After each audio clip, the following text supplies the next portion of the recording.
భువనగిరి జిల్లా నల్లజర్ల మండలంలో తెలికిచెర్ల గ్రామంలో వినాయక నిమజ్జనం ఊరేగింపులో అశ్లీల నృత్యాలు ప్రదర్శించారు.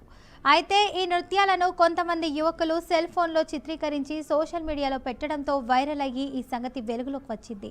తెలికిచెర్లలో అశ్లీల నృత్యాలు ప్రదర్శించారనే విషయం మా దృష్టికి రాలేదని, వినాయక చవితి ఊరేగింపులో అశ్లీల నృత్యాలు చేస్తే వారిపై కఠిన చర్యలు తీసుకుంటామని నల్లజర్ల పోలీసులు తెలిపారు.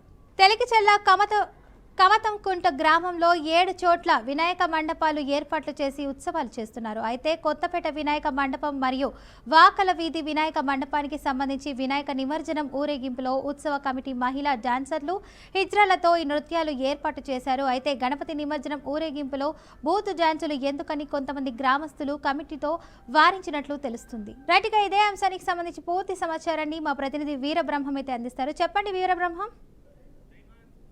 పద్మ తూర్పుగోదావరి జిల్లా నల్లజర్ల మండలంలో ఉన్నటువంటి తెలికిచెర్ల గ్రామంలో వినాయకుడు ఉత్సవాలు అయితే ఘనంగా చేశారు. గత నవరాత్రులు సంబంధించి ఈ ఊరేగింపులు చేస్తున్నటువంటి నేపథ్యంలో ఏదైతే తెలికిచెర్ల ఉందో ఆ గ్రామానికి సంబంధించినటువంటి 2 చోట్ల వినాయక మండపాలు అయితే పెట్టడం జరిగింది. కొత్తపేట అదేవిధంగా వాకల వీధి 2 ప్రాంతాలు కూడా మండపాలు ఏర్పాటు చేశారు.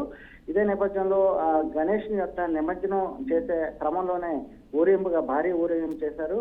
డప్పు వాయిద్యాలు అదేవిధంగా కళాకారులతో సంబంధించి కూడా ఊరేగింపు అయితే ఏర్పాటు చేశారు. ఇదే నేపథ్యంలో ఎవరైతే కొంతమంది ట్రాన్స్జెండర్స్ కూడా తీసుకొచ్చారు, ఈ ట్రాన్స్జెండర్స్ తో అశ్లీల నృత్యాలు చేయడం, అదేవిధంగా అసభ్యకరమైన అశ్లీల కూడినటువంటి నృత్యాలు చేయకుండా అక్కడ ఉన్నటువంటి గ్రామాలకు చెందినటువంటి కొంతమంది అయితే ఇటు దైవ కార్యక్రమం జరుగుతుంది, ఒక గణేష్ నిమజ్జనం అంటే భక్తిభావాలతో ఉండాలని చెప్పేసి ఎవరైతే కమిటీ సంబంధించిన మండపాలు ఏర్పాటు చేసిన కమిటీగా ఎవరైతే ఉంటారో ఆ కమిటీ మీద అయితే అడగటం జరిగింది. అయితే ఈ కమిటీ సంబంధించినటువంటి ఎవరైతే మండపాలు ఏర్పాటు చేసినటువంటి కమిటీలకు సంబంధించిన వారు అదేవిధంగా గ్రామానికి సంబంధించి కొంతమంది పెద్దల మధ్యన అయితే వాగ్వాదం జరిగింది. ఇదే నేపథ్యంలో ఈ వాగ్వాదం అదేవిధంగా అశ్లీల నృత్యాలు ఏదైతే ఇవన్నీ కూడా కొంతమంది యువకులు అయితే సోషల్ మీడియాలో అంటే వీడియోలు తీయడం అదేవిధంగా సోషల్ మీడియాలో పెట్టినటువంటి నేపథ్యం మారింది. ఇదే నేపథ్యంలో ఇది ఏదైతే వైరల్ గా మారిందో దీన్ని సుమోటోగా తీసుకున్న పోలీసులు అయితే కేసు నమోదు చేశారు. కేసు నమోదు చేసినటువంటి పోలీసులు అయితే నిన్న సాయంత్రం నుంచి కూడా ఎవరైతే ఈ అశ్లీల నృత్యాలు ఏర్పాటు చేశారో అశ్లీల నృత్యాలు చేసింది ఎవరు, వాళ్ళు ఎక్కడి నుంచి వచ్చారు అనే దాని మీద కూడా పోలీసులు అయితే ఎంక్వైరీ చేస్తున్నారు. కొంతమంది అయితే అదుపులో తీసుకున్నారు, కేసు నమోదు చేశారు. ఈరోజు సాయంత్రం కల్లా ఎవరైతే ఈ ఏర్పాటు చేసినటువంటి బాధ్యులు ఉన్నారో బాధ్యులను కూడా అరెస్ట్ చేస్తామని చెప్పేసి పోలీసులు చెప్తున్నారు.